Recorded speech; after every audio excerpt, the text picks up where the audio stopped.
Thanks to my darling my buddy Eshwar Karthik. ఎందుకంటే ఈ cinema ద్వారా నన్ను రాటు చేశాడు మనిషిగా.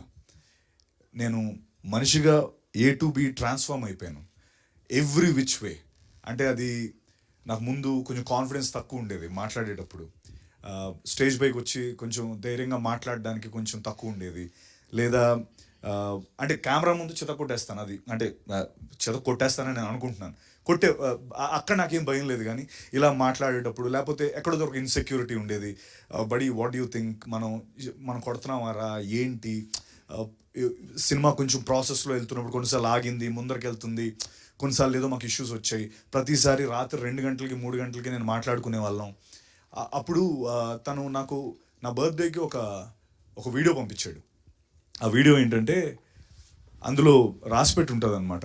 అందులో వీడియో సారాంశం ఏంటంటే, ట్రస్ట్ ద ప్రాసెస్,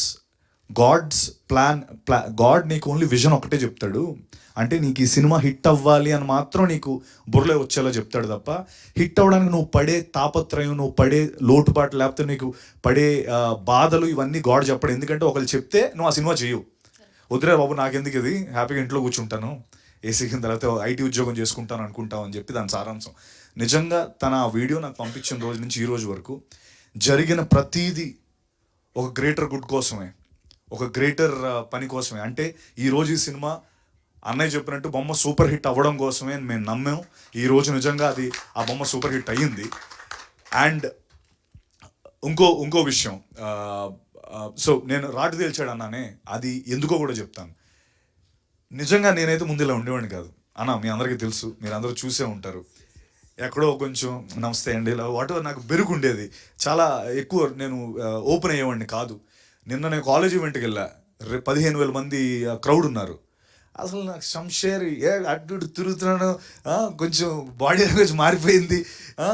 అది తర్వాత ముందు అరే మనకి ఎలా వస్తుంది, లేకపోతే రివ్యూస్ ఎలా ఉంటాయి, మనుషులు ఎలా రియాక్ట్ అవుతారు, అంటే because everything ads to a film కదా అనే టెన్షన్ ఉండేది. ఈ రోజున దానికి అతీతంగా సినిమా హిట్ అయింది. అంటే అన్ని విధాలా నాకు జీబ్రా ఈరోజు ఇక్కడ నించోవడానికి, నా బాడీ లాంగ్వేజ్ మార్చడానికి, లేకపోతే నాకు హిట్ ఇవ్వడానికి, అంటే అన్నిటికీ అతీతంగా నేను ఒక కోట్ నమ్మాను. ఆ కోట్ ఈరోజు నిజమైంది. ఆ కోట్ ఏంటంటే, win the crowd, you will win your freedom. I one the crowd. నేను చాలా గర్వంగా చెప్పుకుంటున్నాను. నేను నిన్న మొత్తం స్టార్టింగ్ 20వ తారీఖున ప్రీమియర్ వేసాం. 20వ తారీఖు ప్రీమియర్ వేసాం. అది ఊరికే జస్ట్ తెలుసుకుందాం వైబ్ ఏంటి అని చెప్పి. తర్వాత 21వ తారీఖు 9 ప్రీమియర్లు వేసాం. 22, 23, 24 ఈరోజు. ప్రతిసారి ఇప్పటికి నేను ఒక 25 షోలకి వెళ్ళాను. 25 షోలు రన్నింగ్ షోస్కి వెళ్ళాను. 25 డిఫరెంట్ షోస్లోని ఎక్కడైతే నెంబర్ 1 షోలో ఎక్కడైతే నవ్వుతున్నారో, ఎక్కడైతే హూట్ చేస్తున్నారో, ఎక్కడైతే అరుస్తున్నారో, నిన్న మల్లికార్జున 800 థియేటర్ కెపాసిటీ ఫుల్ అయిపోయింది. అక్కడ సేమ్ రియాక్షన్, ఇంకా ఎక్కువ ఎరప్ట్ అవుతున్నారు. నేను నిజంగా నాకు ఈ సినిమా ద్వారా మీరు నాకు ఇచ్చిన కాన్ఫిడెన్స్ ఏంటంటే, అన్నిటికీ అతీతంగా సినిమా ఆడుతుంది, అన్నిటికీ అతీతంగా సినిమా ఆడుతుంది అన్నదానికి నాకు మీరు చాలా కాన్ఫిడెన్స్ ఇచ్చారు. ఈ మాట నేను ఎందుకు చెప్తున్నానంటే, ఏం లేదు, బేసికలీ ఇప్పుడు అంటే ఎవరిని నేను ఉద్దేశించో లేకపోతే దేనికే కాదు, అంటే మనం మామూలుగా మేము జనాల కోసమే, మేమందరం సినిమా జనాల కోసమే చేస్తాం. లేకపోతే ఇప్పుడు అంటే ఏం లేదు, బేసికలీ 95%, 80% మా సినిమాకి పాజిటివ్ వచ్చింది.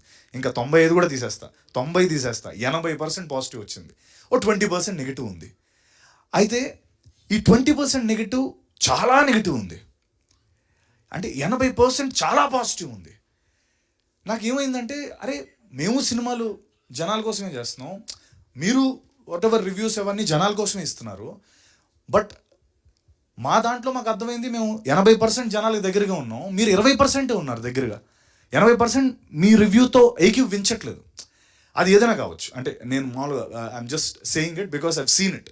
ఇది నేను నా ముందు సినిమాలకి చాలా నేను చూశాను, అరే మన సినిమా బాగాలేదురా భయ్, లేదురా వాళ్ళు చెప్పింది కరెక్టే. నేను ఏ రోజు కూడా ఎప్పుడు కూడా నేను దాన్ని కౌంటర్ చేయలేదు.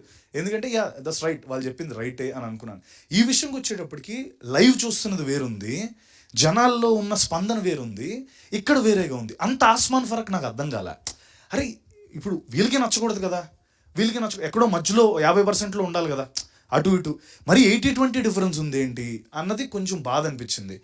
అది ఎందుకు అలా జరిగింది అంటే మేబీ 80%కి నచ్చి అంటే మిగతా ఏదైనా జనరేషన్ గ్యాపా, లేకపోతే కొంతమంది నచ్చలేదంటే ఏమైనా, అది ఏమో ఐ డోంట్ నో, అది నాకు నిజంగా అర్థం కాలేదు. బట్ అంటే చాలామంది ఇది నేను చెప్పిన దానికి కొంతమంది అనొచ్చు అంటే మాది జస్ట్ అన్ ఒపీనియన్ మాత్రమే అని. బట్ కాదండి, ఒపీనియన్ మాత్రమే కాదని నా ఫీలింగ్ అన్న. ఎందుకంటే బేసికలీ మీ సంస్థకో లేకపోతే మీరు రాసే దానికో లేకపోతే చాలా క్రెడిబిలిటీ ఉంటుంది. అంటే ఒక ఇన్స్టిట్యూషనల్ క్రెడిబిలిటీ, అది ఇండివిజువల్ క్రెడిబిలిటీ కాదు. అంటే ఆ ఇన్స్టిట్యూషన్ ఎన్నో వాళ్ళుగా నమ్మిన క్రెడిబిలిటీ మీద వచ్చే ఇది. సో అది ఒపీనియన్ కాదు, it's an institution as a whole. ఆ credibility comes from an institution. Opinion is individual but it comes from an institution, కాబట్టి క్రెడిబిలిటీ ఇస్ బిగ్గర్. సో ఎందుకో నాకు అది అఫ్కోర్స్ నేను ఇప్పుడు మీరు అందరూ అనుకోవచ్చు 80% పాజిటివ్ ఉంటే ఇంకేంటి ప్రాబ్లం అని చెప్పి. బట్ ఆ ఇన్స్టిట్యూషన్కి చూసి ఆ 80% అంటే మాకు కొంత తను అన్నట్టు అఫ్కోర్స్ తను చెన్నైలో ఉన్నాడు, నాతో పాటు రాలే. వాకిన్స్ అదిరిపోయి గురు, నువ్వు వాకిన్స్ ఏమిటండి మొత్తం మేము నిన్నంతా అదే పనిలో ఉన్నాం. So it's tremendous response. And ఇంకా నేను నిజంగా ఇందాక అన్నట్టు I won the crowd, I want my freedom. 10 ఏళ్ళుగా కింద మీద పడుతున్నాను. ముందు అంటే లాస్ట్ ఎప్పుడో నాకు ఆ బ్లఫ్ మాస్టర్ డేసే గుర్తొస్తాయి. ఎందుకంటే బ్లఫ్ మాస్టర్ ఫ్రమ్ డే 1 ఆడుతుంది అనుకుని కరెక్ట్గా డే రోజు నాకు అది దెబ్బేస్తుంది. ఆ దెబ్బ నుంచి కోలుకోవడానికి 5 ఏళ్ళు పట్టింది. మళ్ళీ ఇప్పుడు వచ్చా. నాకు మళ్ళీ కొంతమంది ఎవరైతే ఆ అన్నవాళ్ళే ఇది ఓటీటీలో చితగాడేస్తుంది, ఓటీటీలో చితగాడితే అది ఎందుకు ఎవరికి ఇది పూజకు పనికిరాని పువ్వులో అయిపోద్ది. సో ఓటీటీలో ఆడతాయన్న, అవన్నీ జరిగే పనులే. కానీ ఎందుకు ఓటీటీలో అంటే ఏంటి ఆ డిఫరెన్స్ ఏంటి, ఆ డిఫరెన్సియేషన్ ఎలా వస్తుంది అని నాకు తెలియట్లే. ఇప్పుడు వీడు ఒక బ్యాంక్ ఎంప్లాయీ, వీడు ఒక ఇంటి దొంగ. ఇందులో వాడు చేసే దోపిడీ లేకపోతే అఫ్కోర్స్ సారీ నువ్వు చెప్పదన్నావు కానీ బట్ వాడు చిన్న హీస్ చేస్తాడు, అది వాడు ఇంటి దొంగని ఈశ్వరుడు పట్టుకోలేడు. ఇప్పుడు మీ ఇంట్లో పని మనిషి ఉందన్న, మీ డబ్బులు ఎక్కడ పడుతుందో ఆవిడకి తెలుస్తుంది, తీసేస్తే ఎవరికి ఎలా తెలుస్తుంది? బయట నుంచి వచ్చేవాడు కష్టం. కానీ అందులో సినిమాలో డైలాగ్ కూడా ఉంటుంది, అరే బడి ఇంత చెప్తున్నావు మనం చేయగలమా అంటే, రే నువ్వు మర్చిపోతున్నావు, మనం బ్యాంకర్స్, వీఆర్ ఇన్సైడర్స్, నువ్వు ఎందుకు అంత కష్టం అనుకో. He knows in and out, ఆడికి ప్రతిదీ తెలుసు. అంత చిన్న లాజిక్ ఎలా మిస్ అయ్యామో అని అనిపించింది. అంటే ఇవన్నీ ఎందుకు అంటే మేబీ ఇంకొకసారి అంటే 80% నచ్చింది కదా, ఈ 20% కూడా ఇంకొకసారి చూడమంటాను సినిమాని. ఎందుకో ఎక్కడో మీరు చిన్న కొంచెం ల్యాప్స్ అవ్వడం లేకపోతే కొద్ది మిస్ అవ్వడం. బికాస్ ప్రతి పాయింట్ ఫస్ట్ హాఫ్ నుంచి సెకండ్ హాఫ్ వరకు పే ఆఫ్స్ ఉంటానే ఉంటాయి. ఎందుకు ఇది పెట్టాడు అన్నదానికి సెకండ్ హాఫ్లో పే ఆఫ్ ఉంటుంది. అది ఏమాత్రం మిస్ అయినా ఈ పే ఆఫ్ మనకు అర్థం కాదు. See, I'm not denying, you might have watched it with right intention only, but ఎక్కడో మేబీ నా లోపల ఒకటి ఉండిపోయింది, ఈ డిఫరెన్స్ కవర్ చేసుకుంటే నాకు బాగుంటుందేమో. మరి అంటే ఇప్పుడు కొంతమంది యూట్యూబర్ రివ్యూవర్స్ ఉంటారు, వాళ్ళు కూడా పడేస్తుంటారు సినిమాల్ని. వాళ్ళు ఒక వెరీ పాజిటివ్ రివ్యూస్ ఉన్నాయి, ఇటువైపు ఒక ఇది ఉంది. ఏంటో ఈ వ్యత్యాసం నాకు అర్థం కాలే. అందుకనే నేను ఇంతలా మాట్లాడుతున్నాను. జనరలీ నేను I usually don't voice out my opinion, but ఈ ఫిల్మ్కి అయితే నాకు అనిపించిందండి. బట్ అగైన్ ఇదంతా ఇంకొక నా కాన్ఫిడెన్స్ మనోడు ఇచ్చిన, ఇందాకన్నా నేను నన్ను రాటు తేల్చాడని, దీనికి అతీతంగా నాకు హౌస్ఫుల్స్ అవుతున్నాయి అన్న, దీనికి అతీతంగా నాకు సినిమా ఆడుతుంది. అది నాకు చాలా పాజిటివ్ అనిపించింది. అంటే ఎక్కడో అరే ఆ బెరుకు ఆ భయం అన్నది నాకు ఈ సినిమా తీసింది. And yes I'm open for discussion. నేను ఇంకా మేబీ ఎందుకు నచ్చలేదని నేను పర్సనల్గా కూడా మీతో మాట్లాడతాను. కానీ బట్ ఎక్కడో ఈ గ్యాప్ని కవర్ చేసుకుంటే నా సినిమా ఇంకా బాగా వెళ్తుంది, అండ్ చాలా బాగా వెళ్తుంది, అండ్ ఇంకా దానికి మించి ఆడుతుంది అన్న విషయం నేను నమ్ముతున్నాను. ఈశ్వర్ కార్తిక్ చెప్పింది నిజంగా ఇందాక 5 ఏళ్ళు తను కింద మీద పడి తెలుగు నేర్చుకొని తెలుగులో సినిమా చేయాలని, నేను ఎవరినో అతను మేబీ నేనేదో ఇక్కడ స్టార్ అనుకుని ఉంటాడు ఆయన తెలియదు కుర్రోడికి, అక్కడి నుంచి వచ్చాడు ఈ అమ్మాయి ఇడితో చేస్తే అయిపోద్దని, వాడి కష్టాలు తెలియవు. Thank you buddy, thank you so much. Because scripts like these are అంటే యూజువలీ నా వరకు రావు. అది పాపం తను ఏదో అక్కడి నుంచి ఈడోడు బాగానే కింద మీద పడి చేస్తున్నాడని నా దగ్గరికి వచ్చాడు, అది నేను పట్టుకున్నాను. ఆ పట్టుకున్న రోజు నుంచి పాపం ప్రాబ్లం స్టార్ట్ అయ్యాయి మనోడికి ఈ రోజు వరకు కూడా. అంటే పాపం నమ్మొచ్చాడు, నా లేదు లేదు లేదు చెప్తున్నా, నమ్మొచ్చాడు. ఈడేదో తనన్న అంటే thank you for saying that, but they love me so much, అంటే they love me here very much. And ఇక్కడే గెలుస్తాను ఈశ్వర్, గెలిచేసాం ఆల్రెడీ, మనం ఇక్కడే గెలుస్తాం, నో డౌట్ అందులో. Thank you very much. And ఇన్నేళ్ళు నువ్వు కష్టపడి, అండ్ ఇంకొక దాంట్లో కూడా తెలుగు డైరెక్టర్ అయి ఉంటే ఇంకా బాగా చేసేవాడు అని ఏదో ఒకటి చదివాను, అది కూడా కొద్దిగా బాధ అనిపించింది.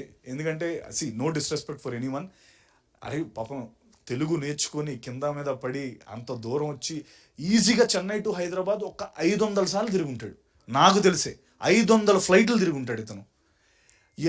ఎందుకు ఆ కర్మ, అంటే ఎందుకంత తపన, ఎందుకంత ఎఫర్ట్, అంత పెట్టి 500 ఫ్లైట్లు వేసుకుని తక్కువ. సారీ టు సే, నిన్న నైట్ 11 o'clock ఫ్లైట్కి వెళ్ళాడు, ప్రెస్ మీట్ పెట్టమంటే మార్నింగ్ 4 గంటల ఫ్లైట్ తీసుకుని వచ్చాడు. అసలు ఇదే జరిగింది ఇప్పుడు.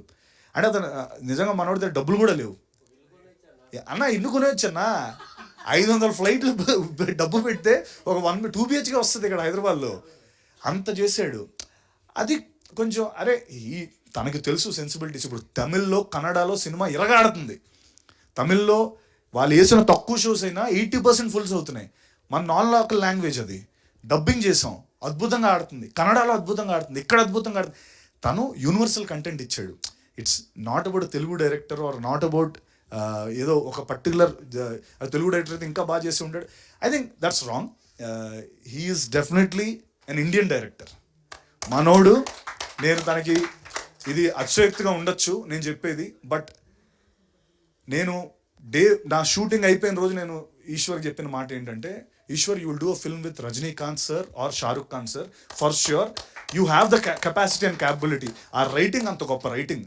ఓకే, మేబీ ఇది ఇమీడియట్గా నెక్స్ట్ సినిమా షారుఖ్ ఖాన్ గారితోనో రజనీకాంత్ గారితో ఆయన చేస్తారు, లేకపోతే ఆ చిరంజీవి గారితోనో చేస్తారని నేను అన్న కానీ, but trust me, 5th film or 6th film Eshwar will do a film with అన్నయ్య ఆర్ షారుఖ్ ఖాన్ గారు ఆర్ రజనీకాంత్ గారు. ఇది కన్ఫర్మ్. అంత గొప్ప దర్శకుడు. అండ్ బాలా అండ్ దినేష్, మా రెడ్డన్న SN రెడ్డి గారు ఈ సినిమాని నమ్మి ఇంత డబ్బు పెట్టి ఎంతవరకు వచ్చారు. ఆడియన్స్ మనం తప్పు చేయరు, 100% will win it. And thank you so much ఇక్కడికి వచ్చినందుకు.